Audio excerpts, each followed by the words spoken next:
चुनाव नजदीक और अचानक सरकार ने टैक्स कम कर दिए। सवाल उठता है, जनता के लिए राहत है या चुनावी चाल। आज हम आपके सामने रखेंगे सच बिना पक्षपात के। जब भी चुनाव आते हैं, सरकार जनता को खुश करने के लिए कई बड़े फैसले लेते हैं। कभी गैस सिलेंडर सस्ता होता है, कभी खाने पीने की चीजों में टैक्स घटा दिया जाता है। जीएसटी काउंसिल मीटिंग में अक्सर चुनावी राज्यों को ध्यान रखकर दरें घटाई जाती है, जनता को राहत। लेकिन सवाल यही है कि ये राहत सिर्फ चुनाव तक के लिए ही है। जब टैक्स घटाते हैं तो जनता को तुरंत फायदा दिखता है। दाल, दूध, कपड़े, स्कूल फीस, ट्रांसपोर्ट, ये सब सस्ते हो जाते हैं। लेकिन ये सस्ता कब तक रहता है? कई बार चुनाव खत्म होते ही फिर से कीमत बढ़ाई जाती है, यानी जनता को राहत कम और चुनावी प्रचार ज्यादा। सरकार कहती है टैक्स कम करना जनता की मदद के लिए है, महंगाई कम करने, गरीब को राहत देने, अर्थव्यवस्था को मजबूत करने के लिए दरें घटाई जाती है। लेकिन सवाल उठता है, अगर यह जनता की भलाई के लिए है तो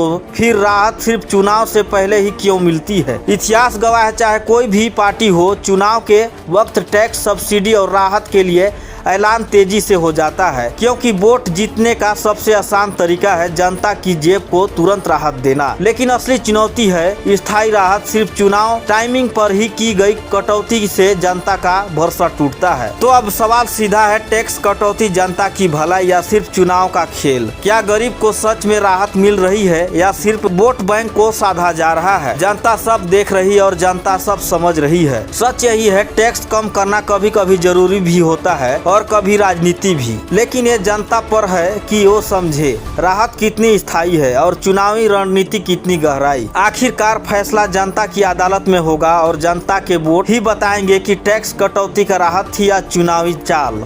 तो जी हाँ दोस्तों, आपको समझ में आ ही गया होगा कि आखिर ये टैक्स क्यों कम किया गया है। अगर इसी तरह का वीडियो आप देखना चाहते हैं तो हमारे YouTube चैनल को जरूर सब्सक्राइब करिएगा और मिलते हैं नेक्स्ट वीडियो में। तब तक के लिए धन्यवाद।